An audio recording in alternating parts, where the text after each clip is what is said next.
Hi everyone, it's Carrie Eink and Sarah Norris. And I'm Lindsay Beckerman. And we're all occupational therapists at the START Institute. And we've had a conversation before about feeding on our Facebook page, but today we wanted to dig a little bit deeper and explore the difference between feeding disorders, eating disorders, and how to support individuals no matter where they are in that continuum of challenges when it comes to food.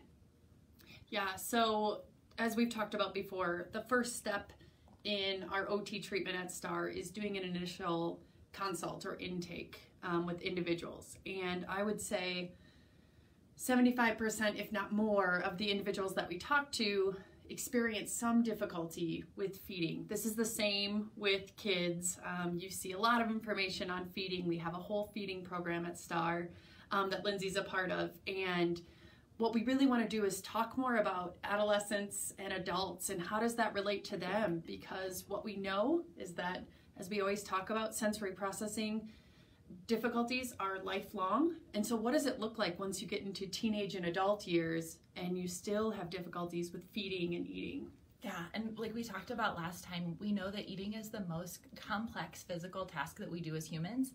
And so it makes sense that if you have a hard time with it when you're little, whether it's breast or bottle feeding, if you have trouble with it when you're 2 or 3, if you're a picky eaters grow up too. And sometimes even if you have great therapies when you're younger, there's still issues by the time you're an adult. They just might look a little bit different.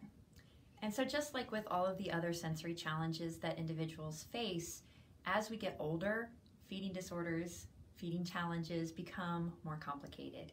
And there might be emotional layers to it. There might be guilt and shame and a lot of these thinking processes that can make it even more complicated than when you're first learning to eat. So I think the big question that I have for you, Lindsay, is how do we figure out and how do we tease apart what's really going on with our clients when they're presenting with, I'm either eating too much, I'm not eating enough, I'm not eating the right things. How do we start to dig apart why? Yeah, so I like to ask a lot of questions. It's really easy for professionals and for us too. We fall into these traps sometimes of, like I recognize a feeding problem potentially before I ask too many questions because that's what's in my scope of practice, and that's what feels comfortable. And sometimes I'm seeing kids and teens and adults who are getting tagged in this eating disorders camp because they're seeking help from one discipline or another, and they're getting lumped into a mental health category, which for some people is appropriate. Some people do have body image challenges, but the kids and the adults and teens and the things that we see also have skill deficits. And so it's really important to look at, how is your mouth working? How does your body work? What is the hard part for you about eating? Are you choosing not to eat because you don't like the way your body looks in the mirror? Are you not able to eat because you can't figure out how to plan what to make for a meal? Or are you not eating because it makes you feel like you're gonna gag every time you try to swallow something? Or maybe figuring out what to eat because lots of things make you feel sick. There's a lot of layers, and so we really have to start with asking lots of questions and digging deeper to figure out what is going on at the very root of this, not just what is that top behavior that we see of not eating. Yeah.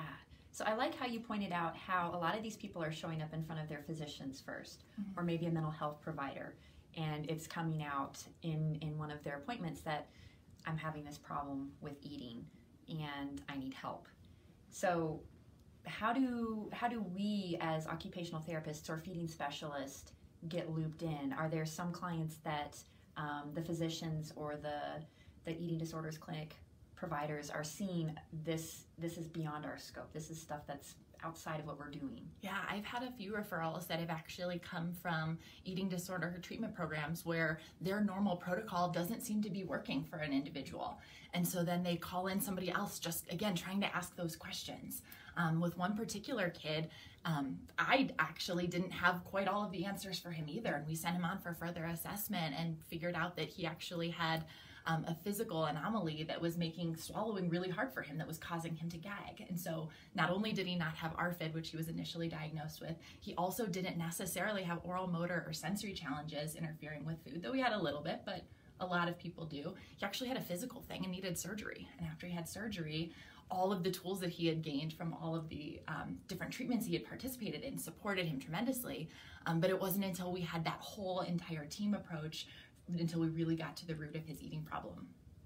Yeah, and this even makes me think about even providing OT as a sensory-based treatment outside of feeding, and thinking about, I've worked with eating disorder treatment centers myself, and thinking about what is the lighting like, what are the textures of the foods that they're using there, what is the living space that they're living in, what does that look like? And so I just think, I know that we've had many conversations on this in the past, and how crucial of a role an OT who really has a basis in sensory processing and integration, and how important that can be when we're looking at this really complex skill of feeding, and especially once it begins to get more dimensions, once you get older and you get into those teenage adult years, when it isn't so simple anymore to put it into one box or a different box.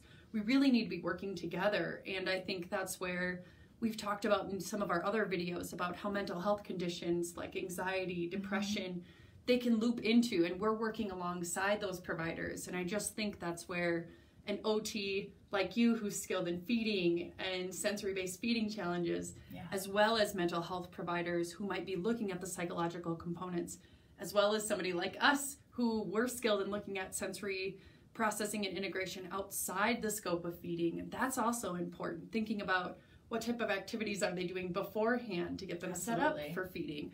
What are they doing afterwards? What are their praxis skills like in other activities, so that we know how to support them in the praxis of eating? Absolutely. And like we said, eating is the most complex task. And so you can imagine that if figuring out how to get yourself out the door for work is complex, now you have to figure out lunch and how you're going to make dinner when you get home. And that's a lot of pieces. So I've had clients that I've worked with that we've spent time just making grocery lists and meal plans, and having a board maybe on the refrigerator of the quick meal options that they can throw together in 5 minutes of staples that they always have in the house.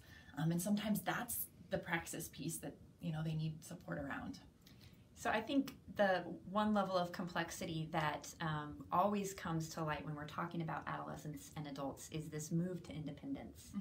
And how when you're struggling to be okay with whatever food your parents have provided for you all the years, and you're starting to move into this independence, it's probably at first like, how do I just make the things that I can handle? But what happens when that stops working? Have you come across that? Definitely. And I've had, lots of kids or teenagers who are, they get stuck eating the same thing over and over again because they found one thing that was easy. Maybe a protein shake was super easy for them to grab from the cafeteria in college. And then now they are burnt out on it. They don't want that anymore. And so thinking through ideas like, what's available to you? Do you have a salad bar? Cool. Okay, what can you take off the salad bar that you could not necessarily make a salad with, but make it maybe a deconstructed sandwich, or pull, crackers from one place and, some soup from another place, and kind of piecemeal together a meal that works for you. Reminding people that we don't have to eat meals the way that they come, right? We can change it around. We can eat it the way we feel like it will work best for our body. And that was a lot of what I did with my client who is getting eating disorder treatment, because one of the things they talk about a lot is you have to kind of eat it the way that it comes. Otherwise, it's a behavior around eating disorders. And for my client that I was working with, he didn't have an eating disorder. He had feeding problems. He had sensory challenges with the food and the way it was presented. So for him, being able to deconstruct the sandwich meant that he could eat the sandwich. He didn't have to eat the sandwich with bread and mayonnaise and lettuce and tomato. He could take it all apart and roll up the lunch meat and eat that by itself, and eat the cheese separate and eat the bread separate. And he still ate the sandwich, but it just looked a little bit different. Yeah, and I think some of the messages that our clients get is that there's something wrong with the way they're doing things, and they get these messages that they need to change. And it's been really empowering for me in other arenas outside of food of, what, you actually do have signals from your body telling you what works and what doesn't. It's okay to start listening to them and figure out how to respectfully ask for what you need. And I think that that's really resonating with me, what you're talking about, this client of, what, someone gave you a rule that doesn't apply to you.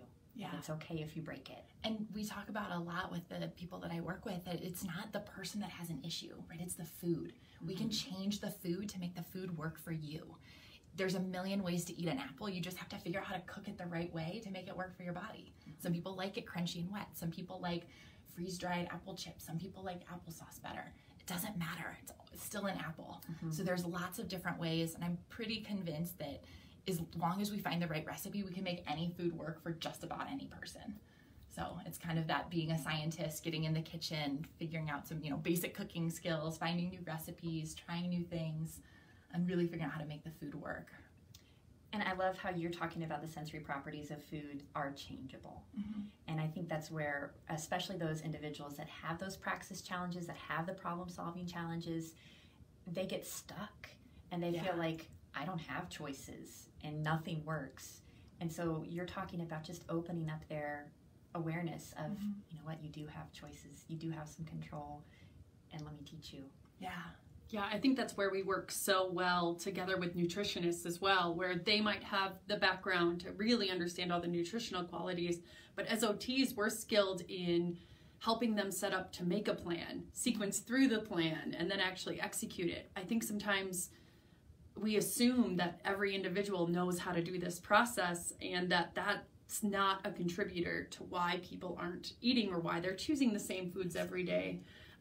Or why they're eating at the exact same time every day. So I just think as OTs, we contribute so valuable in that team approach.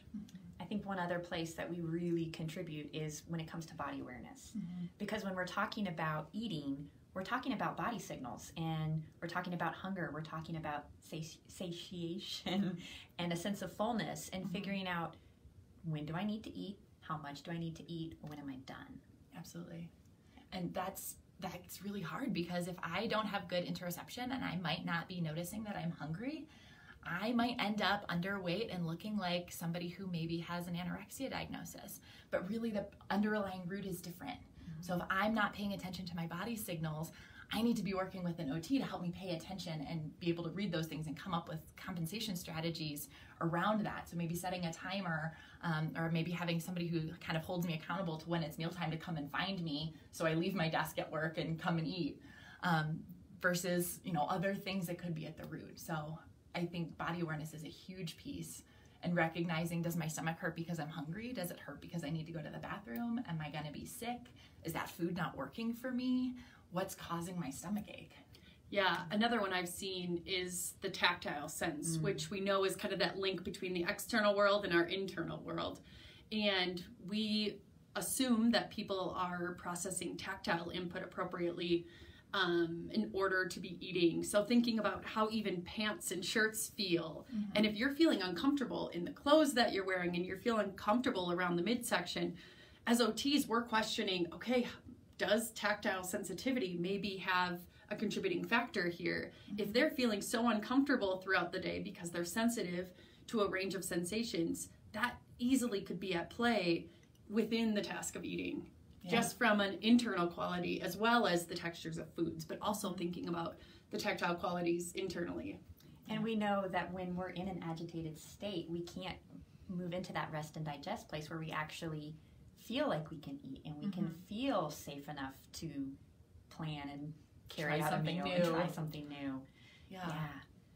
So I hope that this has given you guys an idea of the complexity of how eating disorders and feeding challenges and sensory challenges can all overlap. And for those of you who are supporting individuals that have feeding challenges or eating disorders, we want to encourage you to think a little bit more broadly about what else might be going on. Just ask more questions and see if you can figure out what's that root cause. Sometimes it is that body image. Sometimes it's an internal body process of, I don't know how I'm feeling. Sometimes it's, I just don't know how to do things differently than I learned 10 years ago. Especially if whatever diagnosis you have, that treatment doesn't feel like it's working very well, if it doesn't resonate with you from a what's going on standpoint, if people still have lots of questions, I would encourage you to keep digging. That's such a good point. I think that's, a really important takeaway. We want to start the conversation, so ask any of your questions below. We'll post a couple links to some information we have on our website for you, but we want to hear your questions, your thoughts, and your experiences.